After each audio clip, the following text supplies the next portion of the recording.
Welcome back to the Queens of the North podcast. I'm Gabby DePaula here with Drew Jones, and this is episode 1. If you saw us previously, it was because we just finished the season. We just wrapped it up.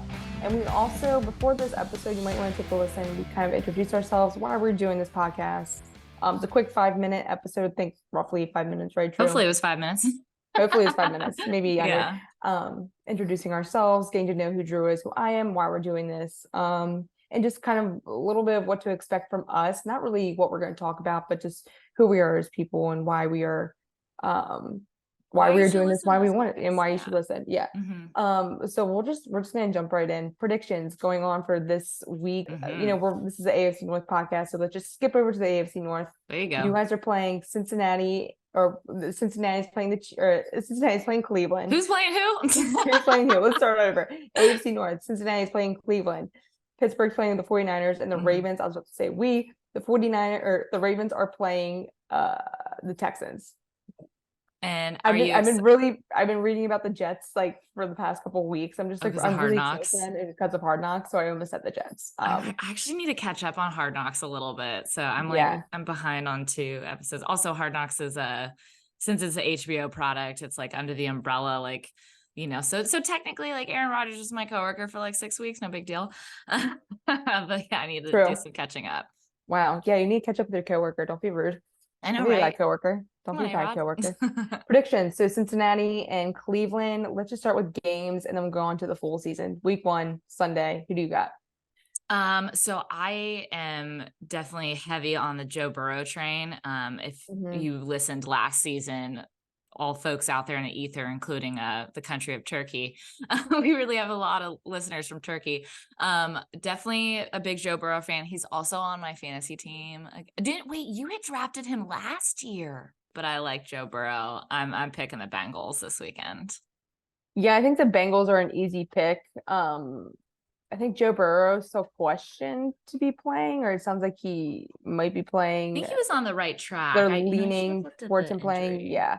I'm just going to assume that he's playing. Deshaun Watson, we haven't really heard like good, not really bad things either about the Browns, but I'm just not really sold on them again this year. I think the Browns are going to brown. I think that slogan's going to stick with them for a while. Exactly. Not a ton of good headlines coming out. Not really bad either. You know, they're still seeing Deshaun Watson as their guy. I mean, they're paying him like he's their guy, but I'm just not convinced Deshaun Watson's going to come back after only playing a couple games last year and being the Deshaun Watson that we knew from the Texans this year. So definitely picking the Bengals. But moving on, I think it's a good weekend to be a Steelers West Coast fan, right? Well, it's actually funny because I work with a bunch of 49er fans at Bleacher Report, and they've been talking a lot of crap. So I've been keeping receipts. I'm ready for this weekend. Steelers and the 49ers. I love this game. I love this matchup. This is a great week 1. I love all the week 1 matchups. They're really hard to pick like who's going to win and who's going to lose because there's a lot of newcomers. Jets are going to be maybe a top team this year, you know, but 49ers are coming in hot too. What do you think? You know what? I want to hear your perspective first because we already know what I'm going to say. And so I want to hear what you think. Yeah. I wouldn't be surprised if this game ended in a tie, and I hate saying that.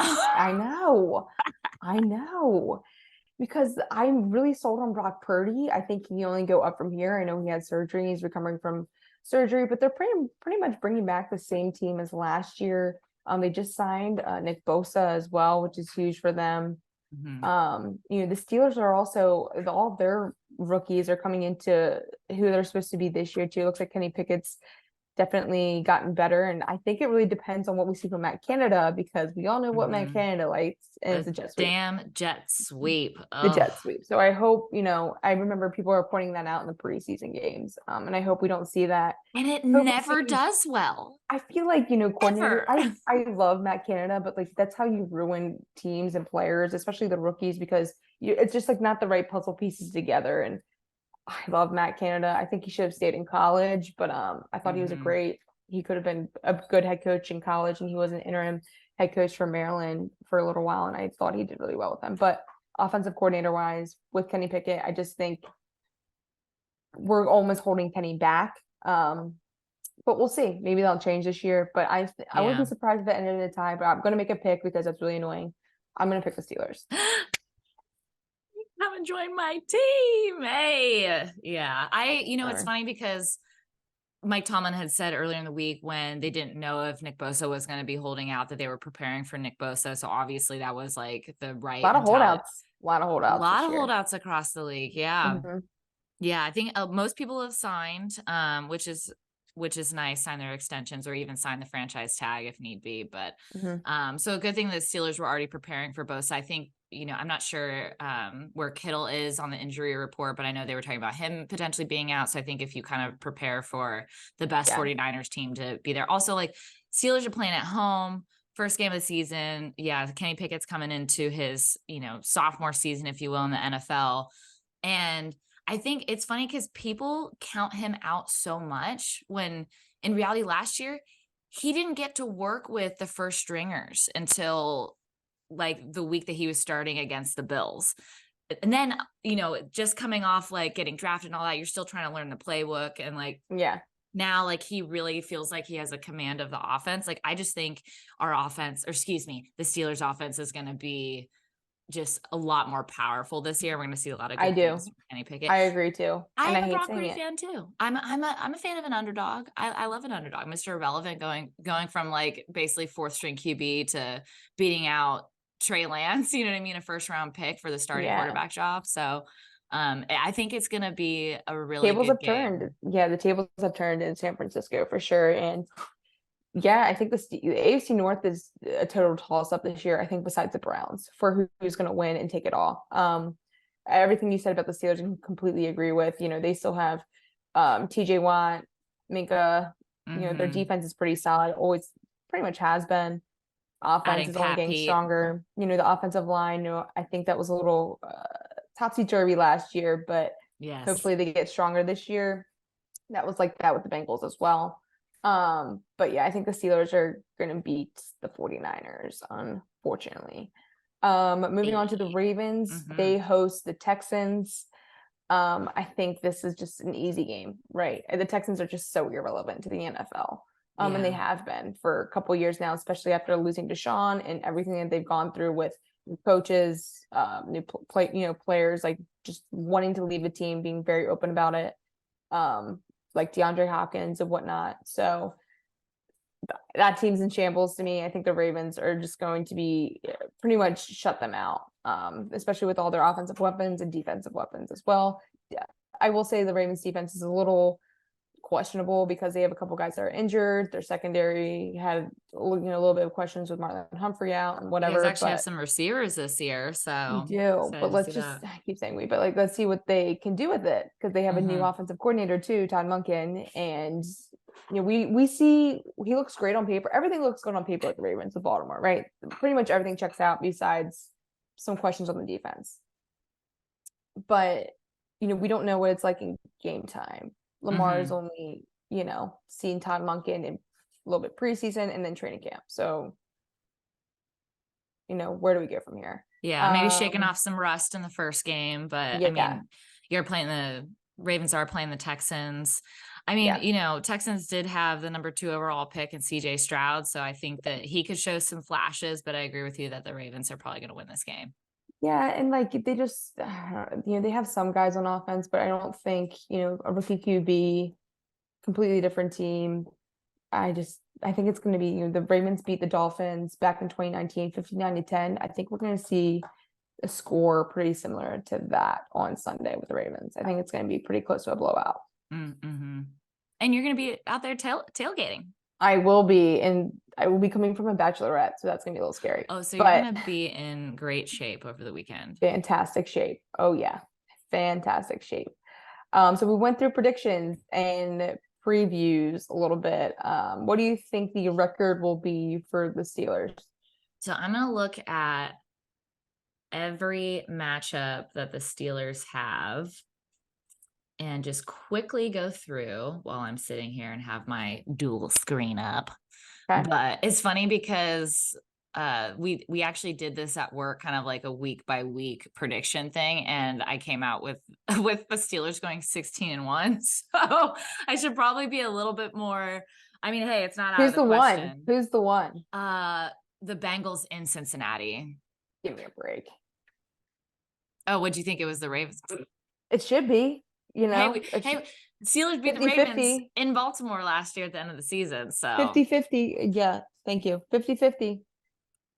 yeah, I think looking at the schedule and looking at the outside of AFC North matchups that the Hmm. Steelers have, like Yeah. playing the Jaguars, playing the Titans, let's see, playing the Patriots. And I know that historically the Patriots have been a really good team. Playing the Colts, you have younger quarterbacks and still teams that are still trying to figure out their identity right now. So Hmm. I feel like the Steelers will actually have way over 500 and be more like 11-6 this season, to be more Yeah. realistic. If I do it like pick by pick, I'm like, the Steelers could win this game. The Steelers could win this game. So, Yeah. could be as high as, 14-3, or, you know what I mean? They I was kind of thinking that the same thing with the Steelers. I think they'll be somewhere around there. I think the Ravens will be 11-6 as well.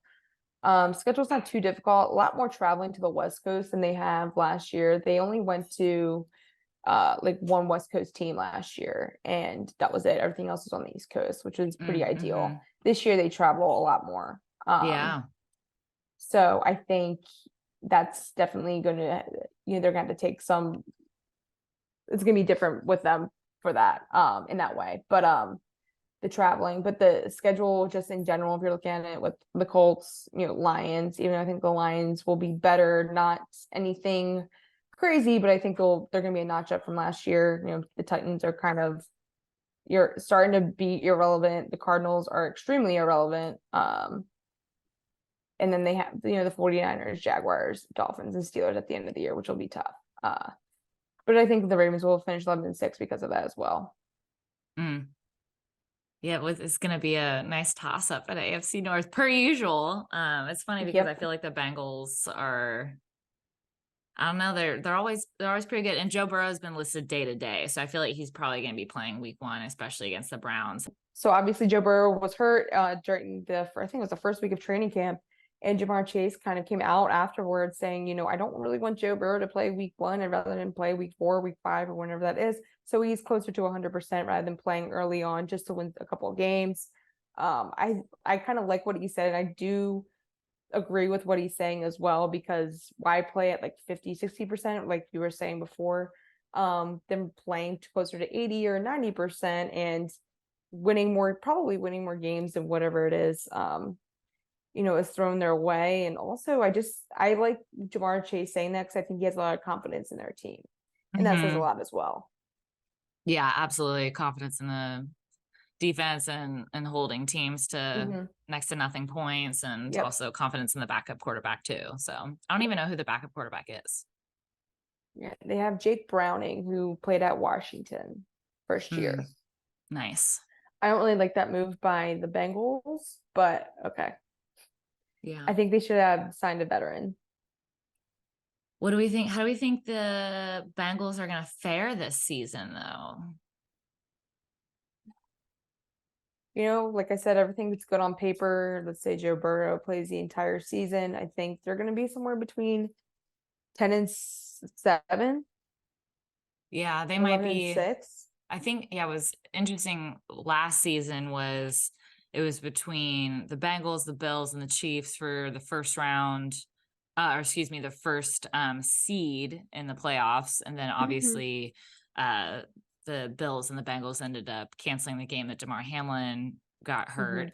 So that pretty much took away their shot at a first seed. I don't know. The Bengals are pretty good. So I could definitely see them being in the running for first, second seed in AFC heading into the playoffs. So that would probably put them at 14-3 or something like that. Yeah, they're going to be one of the teams to beat for sure this year, because again, they're pretty much bringing back all the same guys that they've had. Offensive line was shaky, and I hope it's, they did sign Orlando Brown Jr. this season because Kansas City said, nope, we're done with you. He's supposed to be the left tackle. We'll see how that goes because it didn't really work out with Kansas City last year. So they did revamp their offensive line a little bit, but let's see if it sticks. And do we care enough to talk about the Browns? Nope. Okay. I'll just like mention something real quick and then We we'll just just get off of ostracized Browns fans on this podcast. Sorry, it. Cleveland. Not sorry. Yeah.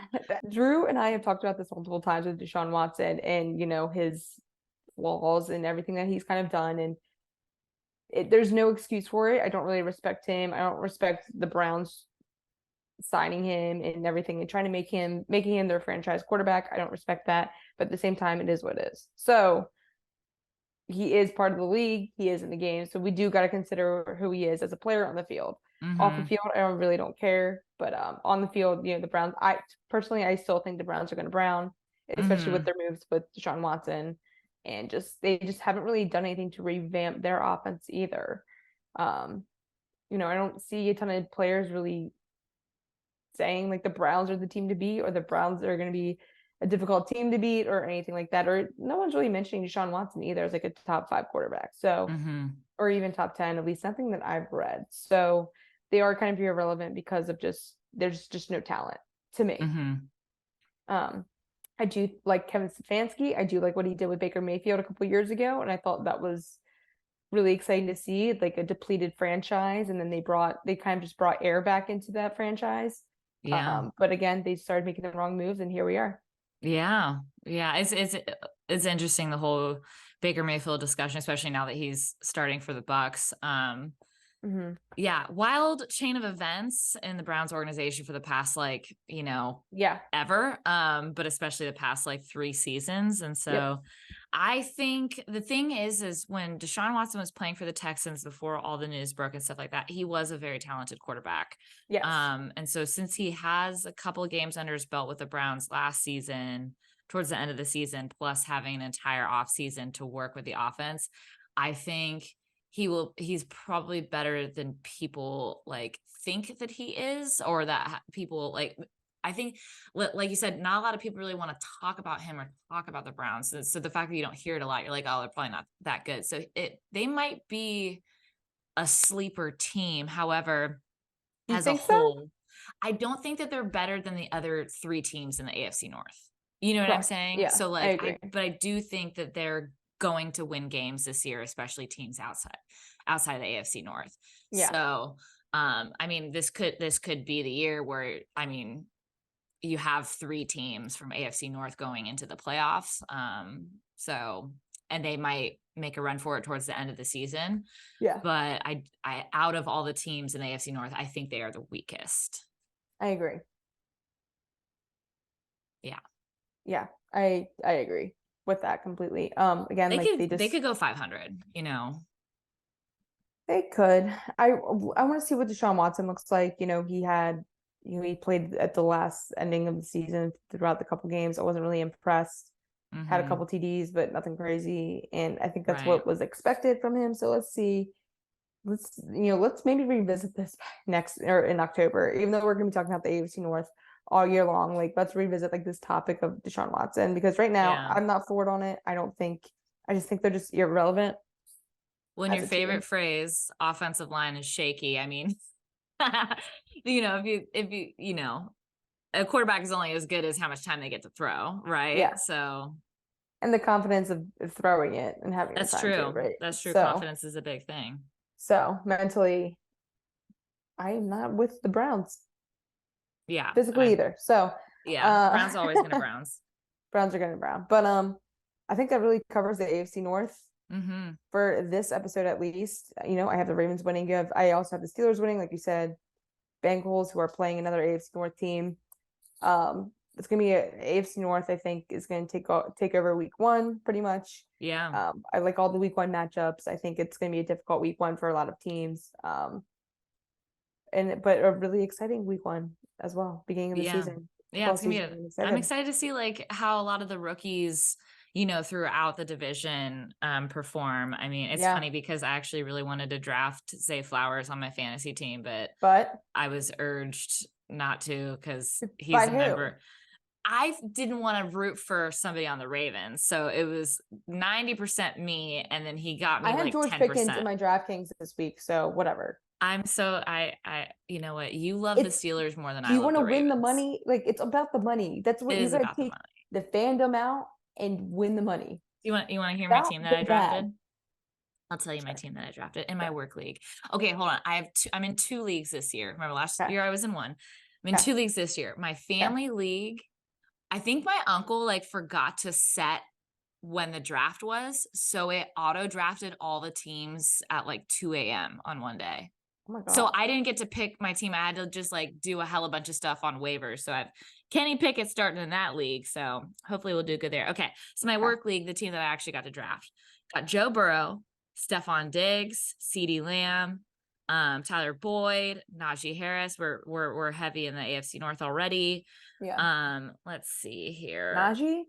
Najee got Najee. Oh, I do have Kittle, but I also have Freiermuth, so I'm probably going to start Freiermuth because I don't want to root for Kittle against the Steelers. Miles Sanders, Cam Akers, and then a bunch of folks on the bench, Harrison Butker, and we got the Steelers defense. Okay. That's not too bad. Yeah, that could have been worse. Decent squad. Okay. Cam Akers can go. I think the analysis, like, you know how they have like AI, like grading the teams and stuff like that. Do you want to hear the 4-sentence analysis of my team? Yeah. Okay, so my team's name used to be Kenny's Got a Gun. I've changed it to Kenny's Picket Fence, just FYI. Kenny's Got a Gun I know, right? Made some sharp shooting moves in the draft, landing the steal of the night with Cam Akers at pick 81, well below their ADP of 56. However, not every shot hit the mark as they reached a bit for Tyler Boyd at pick 105, who had an ADP of 129. But what really stands out is that Kenny's Got a Gun went all in on a single team, drafting a quartet of players from the same squad: Najee Harris, Pat Freiermuth, Pittsburgh, and Kenny Pickett. It's a risky strategy, but if that team performs well, Kenny's Got a Gun could be unstoppable. That was AI. Okay, so AI is broken. I think that's funny. AI is totally broken. Yeah, I don't know. I don't think I agree with that at all. Okay. Freiermuth is hit or miss. You know it. Okay, it's realistic. That is Baby Gronk. No, it's not. His nickname was Baby Gronk in college. In college, what have we seen in the NFL? He had more touchdowns than Deontay Johnson last year. Okay. Deontay Johnson also drops a ton of balls. He does. You know what? He's not my favorite. He's not my favorite player on the Steelers. I'll put it that way. Okay. Well, there you go. Probably has more touchdowns than Martin Andrews, though. Whatever. But I think that's it. I think that wraps up the AFC North in our first episode of Tweet to the North podcast. I'm Gabby DePaul. It's Drew Jones. Again, subscribe, like, tweet, comment, whatever you got to do. Yeah. Contact us. We're coming at you hot this year. Yeah. All right. That's it. See you next week. See you next week. Yeah. Peace be with you.